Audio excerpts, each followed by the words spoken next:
40 ఏళ్ల క్రితం నాటి మధ్యప్రదేశ్ రాష్ట్రం భోపాల్ యూనియన్ కార్బైడ్ ఫ్యాక్టరీ దుర్ఘటనను ఇంకా ఎవరూ మర్చిపోలేదు. ఆ రోజు కర్మాగారం నుంచి 1984 డిసెంబర్ 2వ తేదీన అర్ధరాత్రి జరిగిన ప్రమాదంతో విషవాయువులు లీక్ అయ్యాయి. గాలివాటంతో కాలనీ వైపు వ్యాపించి విషవాయువును పీల్చిన దుర్ఘటనలో 3787 మంది ప్రాణాలు కోల్పోగా దాదాపుగా 5 లక్షల మంది తీవ్రంగా ప్రభావానికి లోనయ్యారు.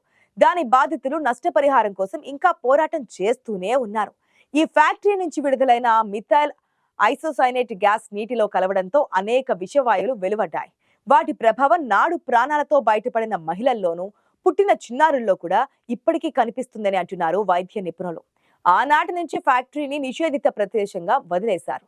అయితే కార్బైడ్ ఫ్యాక్టరీలో మిగిలిపోయిన మొత్తం 337 టన్నుల వ్యర్థాలను ఇటీవల విధంపూర్లోని ఒక డిస్పోజబుల్ ప్లాంట్ లో పూర్తిగా దహనం చేసినట్లు రాష్ట్ర కాలుష్య నియంత్రణ మండలి అధికారి ద్వివేది వెల్లడించారు. ప్లాంట్ లో 3 ట్రయల్స్ లో 30 టన్నుల వ్యర్థాలను మొదటి విడతలో కాల్చగా మిగిలిన 307 టన్నులను మే 5వ తేదీ నుంచి జూన్ 30వ తేదీ మధ్య దహనం చేసినట్లుగా రాష్ట్ర కాలుష్య నియంత్రణ మండలి అధికారి వెల్లడించారు. మార్చి 27వ తేదీన హైకోర్టు జారీ చేసిన ఆదేశాలను అనుసరించి కేంద్ర కాలుష్య నియంత్రణ బోర్డు, రాష్ట్ర కాలుష్య నియంత్రణ బోర్డు సాంకేతిక నిపుణుల పర్యవేక్షణలో గంటకు గరిష్టంగా 270 కిలోల చొప్పున వ్యర్థాలను దహనం చేసినట్లుగా తెలిపారు. వ్యర్థాలను కాల్చుతున్న సమయంలో పితంపూర్ ప్లాంట్ నుంచి వెలువడే వివిధ రకాల వాయువులు, కణాల ఉద్గారాలను ఆన్లైన్ యంత్రాంగం ద్వారా పర్యవేక్షించారు అధికారులు. ఇవి మొత్తం కాలి బూడిద కావడానికి దాదాపుగా 6 నెలల సమయం పట్టిందని వివరించారు. ఈ వ్యర్థాల దహనం వల్ల వెలువడే వాయువులు పరిసర ప్రాంతాలలో నివసించే ప్రజల ఆరోగ్యంపై ఎటువంటి ప్రతికూల ప్రభావం చూపించకుండా జాగ్రత్తలు తీసుకున్నారు. అందుకే చాలా ఆలస్యం జరిగింది. అందుకే నిర్ణీత పరిమాణంలో ఎక్కువ సార్లు వ్యర్థాలను కాల్చారు. ఫ్యాక్టరీలోని మొత్తం 337 టన్నుల వ్యర్థాలను దహనం చేసిన తర్వాత మిగిలిన బూడిద, ఇతర అవశేషాలను సురక్షితంగా సంచులలో ప్యాక్ చేశారు. వాటిని కంటైనర్లలో ప్లాంట్ లీక్ ప్రూఫ్ స్టోరేజ్ షెడ్డుకు తరలించి భద్రతపరిచారు. అనంతరం వాటిని భూమిలో పాతిపెట్టడానికి ప్రత్యేక ల్యాండ్ ఫిల్ సెల్లను నిర్మిస్తున్నారు. నవంబర్ నాటికి వాటి నిర్మాణం పూర్తవుతుందని అధికారులు తెలిపారు. ప్రణాళిక ప్రకారం పనులు జరిగితే డిసెంబర్ నాటికి ఈ అవశేషాలను శుద్ధి చేసి ల్యాండ్ ఫిల్ సెల్లలో పాతి పెడతామని అన్నారు. ఈ విధంగా చేయడం వల్ల పర్యావరణానికి ఎటువంటి నష్టం వాటిల్లదని అన్నారు. అయితే దేశాన్ని కదిలించిన ఓ అతిపెద్ద పారిశ్రామిక ప్రమాదం కారణంగా వేలాది మంది జనం ప్రాణాలు గాల్లో కలిసిపోయాయి. అది జరిగి ఇప్పటికీ 41 సంవత్సరాలు గడుస్తున్నప్పటికీ ఇంకా చాలా మందికి నష్టపరిహారం అందలేదు. బాధితులకు న్యాయం జరగలేదు. క్లుప్తంగా చెప్పాలంటే ప్రపంచంలోనే అతిపెద్ద ప్రజాస్వామ్యం కలిగిన మన దేశంలో అతిపెద్ద పారిశ్రామిక విపత్తుగా భావించిన భోపాల్ గ్యాస్ దుర్ఘటన బాధితులకు నష్టపరిహారం విషయంలో ఇప్పటికీ న్యాయం జరగలేదు. భోపాల్లో నెలకొల్పబడిన యూనియన్ కార్బైడ్ ఫ్యాక్టరీలో జరిగిన ప్రమాదం కారణంగా విడుదలైన మిథైల్ ఐసోసైనేట్ గ్యాస్ లీక్ అయింది.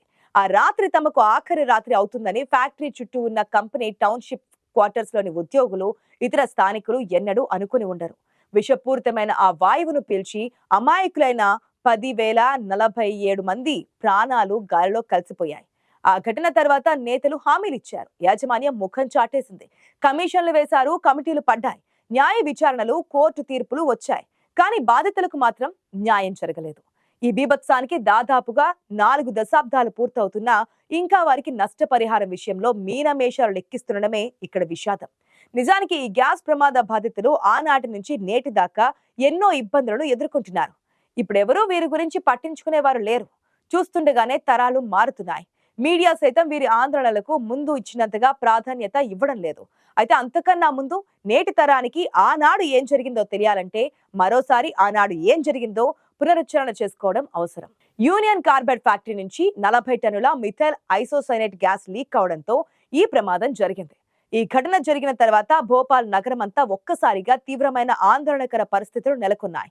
ఆ రోజు రాత్రి యూనియన్ కార్బైడ్ ఫ్యాక్టరీ పరిసర ప్రాంతాలు ఈ ఘటనతో బాగా ప్రభావితమయ్యాయి. గ్యాస్ లీక్ తర్వాత ఫ్యాక్టరీ పరిసర ప్రాంతాల్లోని ప్రజలు పెద్ద ఎత్తున ప్రభావానికి లోనయ్యారు. ఆ విషపు గాలి పీల్చడంతో ఎక్కడి వారు అక్కడే కుప్పకూలిపోయారు. ఈ ప్రమాదంలో 3787 మంది వరకు మరణించి ఉంటారని అధికారికంగా విడుదల చేసిన గణాంకాలు చెబుతున్నాయి. అయితే ఈ దుర్ఘటన జరిగి 41 ఏళ్లైన తర్వాత కూడా ఇంకా మరణాల సంఖ్య గురించి, అసలైన బాధితుల విషయంలో అయోమయం గురించి ఇంకా ఆందోళనలు జరుగుతూనే ఉన్నాయి. అసలు ఎంతమంది చనిపోయారు, ఎంతమంది దీని బారిన పడ్డారన్న విషయంలో ఇంకా అస్పష్టంగానే ఉంది. ప్రమాద గణాంకాలపై అస్పష్టత విషయంపై భోపాల్ గ్యాస్ ఘటన బాధితుల తరపున పలు సంఘాలు ఆందోళనలు చేస్తూ వస్తున్నాయి. నిజానికి ప్రభుత్వం 1997లోనే మరణాల సంఖ్యను నమోదు చేయడం ఆపివేసిందని భోపాల్ గ్యాస్ పీడిత్ పెన్షన్ భోగి సంఘర్ష్ మోర్చా ఆరోపణలు చేస్తోంది. సుప్రీంకోర్టులో ప్రభుత్వం సమర్పించిన గణాంకాలన్నీ తప్పుడువని ఆరోపించింది. ఈ దుర్ఘటన వల్ల వచ్చిన వ్యాధులతో 1997 నుంచి వేలాదిగా జనం చనిపోయినట్లు అధికారిక రికార్డులు స్పష్టంగా చెబుతున్నాయి. ఓ అధికారిక లెక్కల మేరకు ఈ ప్రమాదంలో 25,000 మంది వరకు చనిపోయి ఉంటారని అంచనాలున్నాయి. 2023లో బాధిత ప్రజలు దాఖలు చేసిన క్యూరేటివ్ పిటిషన్ సుప్రీంకోర్టు డిస్మిస్ చేసింది. దాదాపు కేసు పూర్తిగా మూసేసినట్లేనని చెప్పుకున్నారు. చాలా వరకు నష్టపరిహారం అందినట్లు సుప్రీంకోర్టు తెలిపింది. అయితే ఈ గ్యాస్ లీక్ కారణంగా ప్రభావితమైన 9.3% మందికి మాత్రమే కేవలం 25,000 రూపాయలు చొప్పున అందినట్లుగా సమాచారం. ప్రపంచంలోనే అత్యంత దారుణమైన ఘోరాతి ఘోరమైన పారిశ్రామిక విపత్తుపై దేశ అత్యున్నత న్యాయస్థానం సుప్రీంకోర్టును సైతం తప్పుదోవ పట్టించారని సమాచారం. ఆనాడు గ్యాస్ ప్రమాదానికి లోనైన వారు ఇప్పుడు ముసలితనంలో మరే ఉద్యోగం చేయలేని స్థితిలో ఉన్నారు. ఇప్పటికీ వారికి జీవనోపాధి లేకుండా పోయింది. 10,047 మంది గ్యాస్ బాధితులు వాస్తవానికి చనిపోయిన వారి జాబితాలో ఉన్నారు. కానీ వీరి కుటుంబాలకు చాలా మందికి కనీసం ఎక్స్గ్రేషియా కూడా అందలేదు. ప్లాంట్ లోని 7 మాజీ మేనేజర్లను 2010లో కోర్టు దోషులుగా నిర్ధారించింది. అయితే వారికి కొద్దిపాటి జరిమానాలు, స్వల్పకాలిక జైలు శిక్షలు విధించింది. కానీ విపత్తు చాలా పెద్దదని, బాధితులకు సరైన న్యాయం జరగలేదని పలు సంఘాలు వాదించాయి. డెత్ క్లైమ్ వర్గీకరణలో మృతులను శాశ్వత లేదా పాక్షిక వైకల్యం కేటగిరీలో చేశారు. అలాగే మరికొన్ని సందర్భాలలో మృతికి కారణం గ్యాస్ ప్రభావం కాదని సాధారణ కేటగిరీలో వేశారు. ఈ వర్గీకరణ ఎట్టి పరిస్థితుల్లోనూ న్యాయసమ్మతం కాదని బాధితులు చెబుతున్నారు. గ్యాస్ ప్రమాదంలో పాక్షికంగా గాయపడిన వారికి పరిహారం విషయంలో ఎలాంటి ప్రతిపాదనలను చేయలేదు. ఈ మేరకు బాధితులకు అన్యాయం జరిగిందనడంలో సందేహం లేదు. మరో కీలక విషయం ఏంటంటే ఇక్కడ అప్పటి ప్రభుత్వం ఆసుపత్రులకు చెందిన రికార్డులను, రీసెర్చ్ డేటాను విచారణ జరుపుతున్న సుప్రీంకోర్టుకు సమర్పించలేదు. గ్యాస్ ప్రభావితం వల్ల 95% మంది ప్రజలు క్యాన్సర్ బారిన పడ్డారని, 97% మందికి భయంకరమైన కిడ్నీ సమస్యలు కూడా వచ్చాయని వైద్య పరీక్షలు చెబుతున్నాయి. కానీ వాటికి ఎవరూ పట్టించుకున్న పాపాన పోలేదు.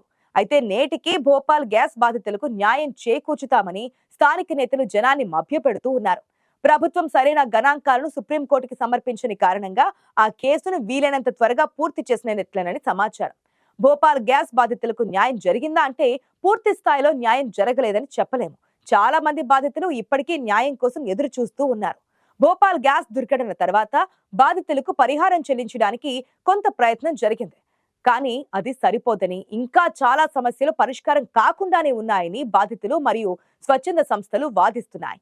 అయితే భోపాల్ విషాదాన్ని భారత్ ఎన్నటికీ మరవకూడదంటూ ఫ్యాక్టరీ గోడపై రాసిన నినాదాలు ఇప్పటికీ కనిపిస్తున్నాయి.